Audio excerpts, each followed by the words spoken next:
नमस्कार। ज्योतिष आपके लिए में आपका स्वागत है। मैं श्री राम स्वामी। आज हम चर्चा करेंगे राहु के और देवी सरस्वती के संबंधों के बारे में। देवी सरस्वती को राहु की अधिष्ठात्री देवी क्यों माना जाता है और उनकी पूजा उपासना करने से राहु ग्रह की शांति कैसी होती है और उसके अनिष्ट फलों के प्रभाव में कैसे कम किया जा सकता है। राहु जो होता है ये षड्यंत्रकारी ग्रह, जब व्यक्ति को परेशानी में डालता है, अनिष्ट दशा जब इसकी आती है तो यह आदमी की बुद्धि को बदलता है। आदमी की बुद्धि उसी प्रकार हो जाती है। हमारे यहां कहा गया है कि विनाश काले विपरीत बुद्धि। इसके पीछे तर्क यही है कि जो उपास्य देवता होते हैं, देवता ना तो लठ लेकर के किसी की रक्षा करते हैं और ना लठ लेकर के उसको प्रताड़ित करते हैं। वो देवी सरस्वती के माध्यम से जब उनको दंड देना होता है तो व्यक्ति की बुद्धि को वे ऐसी प्रेरित करते हैं कि आदमी फंसता चला जाता है। मंथरा और कैकेयी का ज्वलंत उदाहरण आपके सामने है। इसी प्रकार जब उनको किसी को शुभ फल देने होते हैं तो आदमी की बुद्धि को भी उसी प्रकार बदल देते हैं और वो बुद्धि जो है सत्कर्मों में लगी रहती है और काम अच्छा करती है तो उसके परिणाम भी अच्छे आते हैं। राहु षड्यंत्रकारी देवता होने के कारण से लालच दिखा करके फंसाता है, आदमी को मुसीबत में डाल देता है, पैसे का ऋण करवा देता है। लालच में फंस करके आदमी अपने पैसे गवा देता है।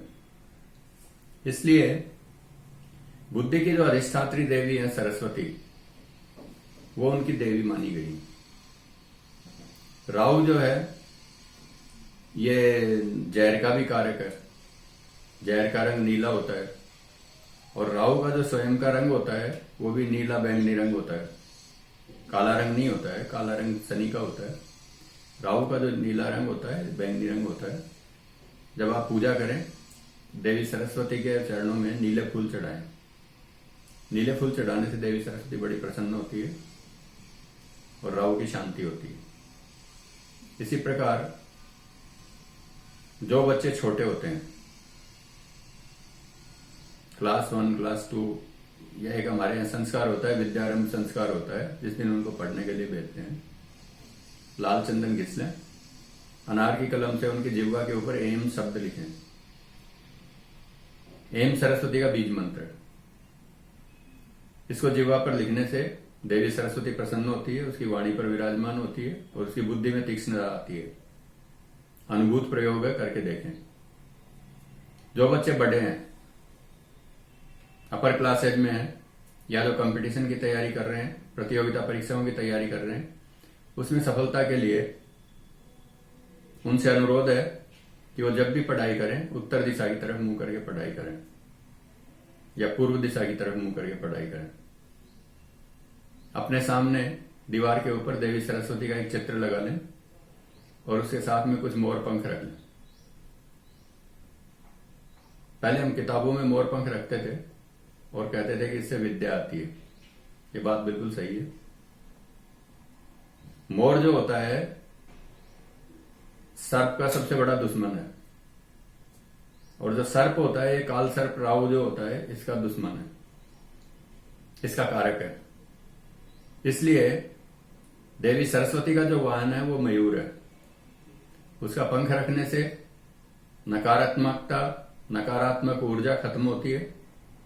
आपने देखा होगा कि ओझा लोग जो झाड़ा देते हैं या मंत्र से कोई विष वगैरह झाड़ते हैं या कोई चीज झाड़ते हैं तो मोर पंख का प्रयोग करते हैं। भगवान कृष्ण भी अपने सिर के ऊपर मोर पंख रखते थे। मोर पंख नकारात्मक ऊर्जा को समाप्त करता है। इसलिए पढ़ने वाले बच्चे अपने पास मोर पंख जरूर रखें और घर में कभी भी मोर पंख तो रखें ही रखें। पूजा स्थान में रखते ही हैं, हमारे यहाँ परंपरा रही है। इसके पीछे यही कारण है। अब आज का विचार बिंदु। हमारे यहाँ शास्त्रों में त्रिकाल संध्या का विधान है। त्रिकाल संध्या में प्रातःकाल जो गायत्री का ध्यान किया जाता है वो हंस के ऊपर बैठी हुई गायत्री का ध्यान किया जाता है।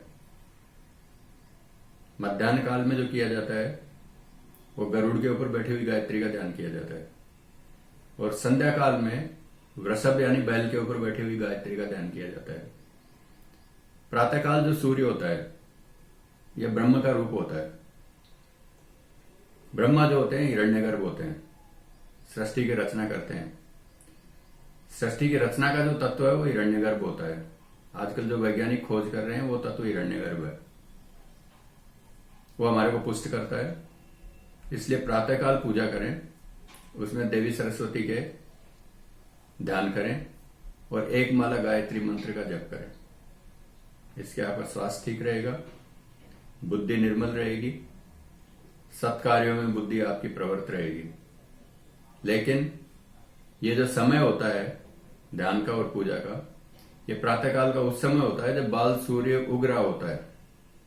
ललाई लिए हुए जब सूर्य होता है सबसे ज्यादा ऊर्जा उस समय होती है। इसलिए उस समय आप इसका ध्यान करें और लाल वस्त्र ओढ़ करके या लाल आसन बिछा करके एक माला 108 बार गायत्री मंत्र का जप करें। इससे आपको बहुत लाभ होगा और आरोग्यता तो निश्चित रूप से आपको मिलेगी। आज के लिए इतना ही। अगले सप्ताह फिर एक नए विषय के साथ में आपके सामने प्रस्तुत होंगे। तब तक के लिए नमस्कार। जय मां पीताम्बरा।